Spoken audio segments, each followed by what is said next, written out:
the celebrated jumping frog of Calaveras County. In compliance with the request of a friend of mine, who wrote me from the East, I called on good-natured, garrulous old Simon Wheeler, and inquired after my friend's friend, Leonidas W. Smiley, as requested to do, and I hereunto append the result.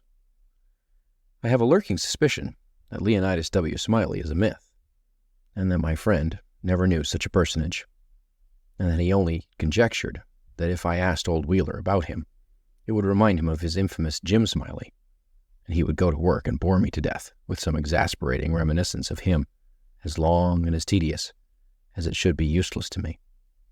If that was the design, it succeeded.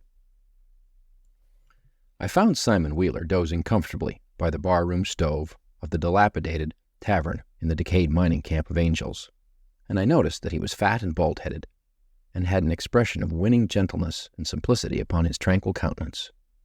He roused up and gave me good day.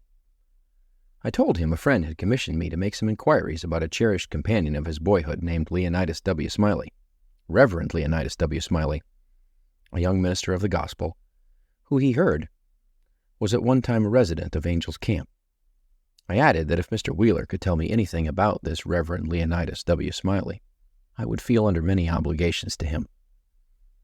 Simon Wheeler backed me into a corner and blockaded me there with his chair, and then sat down and reeled off the monotonous narrative which follows this paragraph.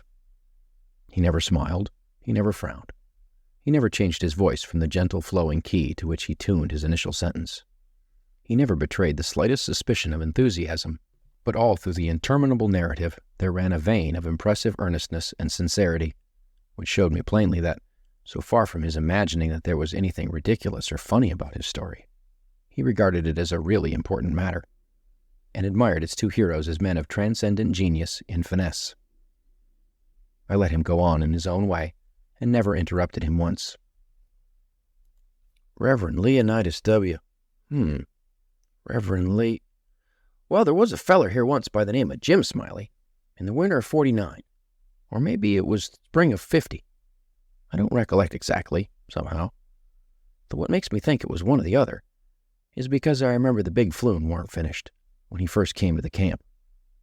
But anyway, he was the curiousest man about always betting on anything that turned up you ever see, if he could get anybody to bet the other side. And if he couldn't, he'd change sides. Any way that suited the other man would suit him. Any way, just so's he's got a bet. He was satisfied. But still, he was lucky, uncommon lucky. He most always come out winner. He was always ready and laying for a chance. There couldn't be no solitary thing mentioned, but that feller'd offer to bet on it, and take any side you please, as I was just telling you. If there was a horse race, you'd find him flush, or you'd find him busted at the end of it. If there was a dog fight, he'd bet on it. If there was a cat fight, he'd bet on it. If there was a chicken fight, he'd bet on it. Why, if there was two birds settin' on a fence, he would bet you which one would fly first. Or if there was a camp meeting, he would be there regular, to bet on Parson Walker, which he judged to be the best exhorter about here. And he was, too, and a good man. If he even see a straddlebug start to go anywheres, he would bet you how long it would take him to get to wherever he was going. And if you took him up, he would follow that straddlebug to Mexico, but what he would find out where he was bound for and how long he was on the road. Lots of the boys here has seen that Smiley and can tell you about him. Why, it never made no difference to him. He'd bet on anything. The dangest feller. Parson Walker's wife laid very sick once, for a good while, and it seemed as if they weren't going to save her. But one morning he came in, and Smiley up and asked him how she was, and he said she was considerable better. Thank the Lord for his infinite mercy, and coming on so smart that with the blessing of Providence, she'd get well yet. And Smiley, before he thought, says, "Well, I'll risk 2.5 she don't anyway." This year Smiley had a mare. The boys called her the 15-minute nag. But that was only in fun, you know, because, of course, she was faster than that. And he used to win money on that horse, for all she was so slow, and always had the asthma or the distemper or the consumption or something of that kind. They used to give her 200 or 300 yard start and then pass her underway. But always at the fag end of the race, she'd get excited and desperate-like, and come cavorting and straddling up, and scattering her legs around limber, sometimes in the air, and sometimes out to the side amongst the fences, and kicking up more dust and raising more racket with her coughing and sneezing and blowing her nose, and always fetch up at the stand, just about a neck ahead, as near as you could cipher it down. And he had a little small bull pup, that to look at him you'd think he warn't worth a cent, but to set around and look ornery, and lay for a chance to steal something. But as soon as money was up on him, he was a different dog. His under jaw'd begin to stick out like the forecastle of a steamboat, and his teeth would uncover and shine like the furnaces. And a dog might tackle him and bullyrag him and bite him, and throw him over his shoulder 2 or 3 times. And Andrew Jackson, which was the name of the pup, Andrew Jackson would never let on but what he was satisfied, and hadn't expected nothing else. And the bets being doubled and doubled on the other side all the time, till the money was all up. And then all of a sudden, he would grab that other dog just by the jint of his hind leg and freeze to it. Not chaw, you understand, but only just grip and hang on till they throwed up the sponge. If it was a year. Smiley always come out winner on that pup, till he harnessed a dog that didn't have no hind legs, because they'd been sawed off in a circular saw. And when the thing had gone along far enough, and the money was all up, and he come to make a snatch for his pet hold, he'd see in a minute how he'd been imposed on, and how the other dog had him in the door, so to speak. And he appeared surprised, and then he looked sort of discouraged-like, and didn't try no more to win the fight. And so he got shucked out bad. He gave Smiley a look, as much as to say his heart was broke, and it was his fault for putting up a dog that hadn't no hind legs for him to take hold of, which was his main dependence in a fight. And then he limped off a piece and laid down and died. It was a good pup, was that Andrew Jackson, and would have made a name for himself if he'd lived. For the stuff was in him, and he had genius. I know it, because he hadn't no opportunities to speak of, and it don't stand to reason that a dog could make such a fight as he could under them circumstances if he hadn't no talent. It always makes me feel sorry when I think of that last fight of his'n, and the way it turned out. Well, this year Smiley had rat terriers and chicken cocks and tomcats and all of them kind of things, till you couldn't rest, and you couldn't fetch nothing for him to bet on but he'd match you. He catched a frog one day, took him home, and said he calated to educate him. And so he never done nothing for 3 months but set in his backyard and learn that frog to jump. And you bet he did learn him, too. He'd give him a little punch behind, and the next minute you'd see that frog whirling in the air like a donut. See him turn one somerset, or maybe a couple, if he got a good start, and come down flat-footed and all right, like a cat. He got him up so in the matter of catching flies, and kept him in practice so constant, that he'd nail a fly every time, as fur as he could see him. Smiley said all the frog wanted was education, and he could do most anything, and I believe him. Why, I'd seen him set Daniel Webster down here on this floor, Daniel Webster was the name of the frog, and sing out, "Flies, Daniel, flies!"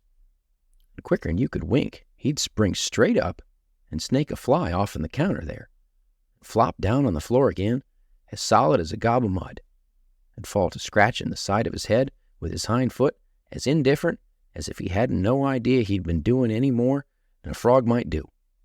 You never see a frog so modest and straightforward as he was, for all he was so gifted. And when it come to fair and square jumping on a dead level, he could get over more ground in one straddle than any animal of his breed you ever see. Jumping on a dead level was his strong suit, you understand.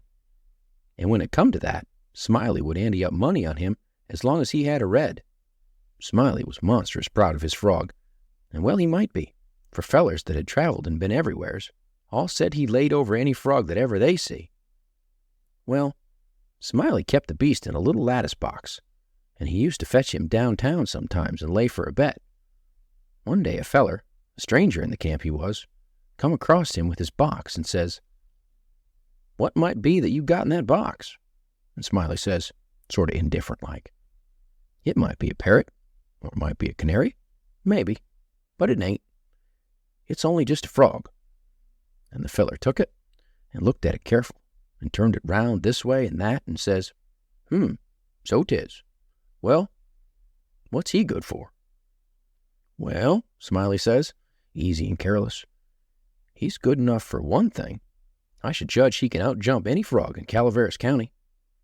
The feller took the box again and took another long, particular look and gave it back to Smiley and says, very deliberate, "Well," he says, "I don't see no points about that frog that's any better than any other frog." "Maybe you don't," Smiley says. "Maybe you understand frogs and maybe you don't understand them. Maybe you've had experience and maybe you ain't only an amateur, as it were. Anyways, I got my opinion, and I'll risk $40 that he can outjump any frog in Calaveras County." And the feller studied a minute, and then says, kinder sad-like, "Well, I'm only a stranger here, and I ain't got no frog. But if I had a frog, I'd bet you." And then Smiley says, "That's all right. That's all right. If you'll hold my box a minute, I'll go and get you a frog." And so the feller took the box and put up his $40 along with Smiley's and sat down to wait.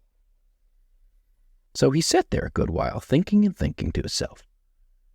And then he got the frog out and prized his mouth open and took a teaspoon and filled him full of quail shot.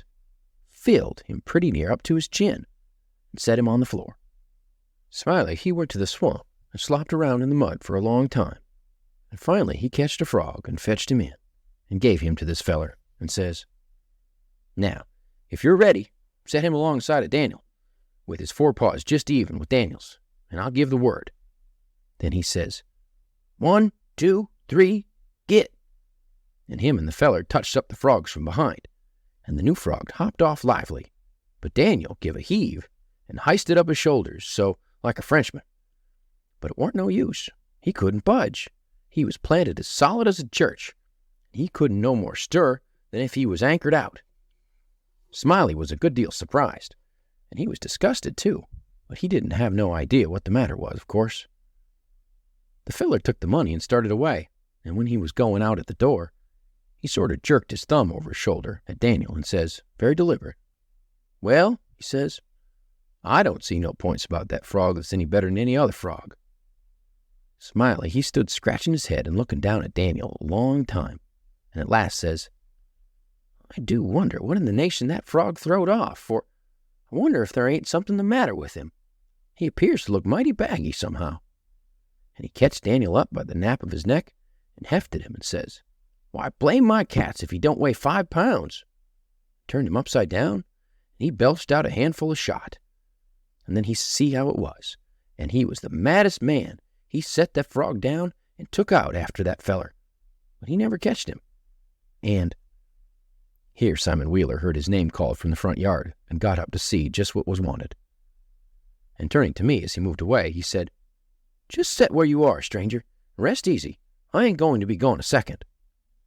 But, by your leave, I did not think that a continuation of the history of the enterprising vagabond, Jim Smiley, would be likely to afford me much information concerning the Reverend Leonidas W. Smiley, and so I started away. At the door, I met the sociable Wheeler returning, and he buttonholed me and recommenced, "Well, this year Smiley had a yaller one-eyed cow that didn't have no tail, only just a short stump like a banana, and—" However, lacking both time and inclination, I did not wait to hear about the afflicted cow, but took my leave.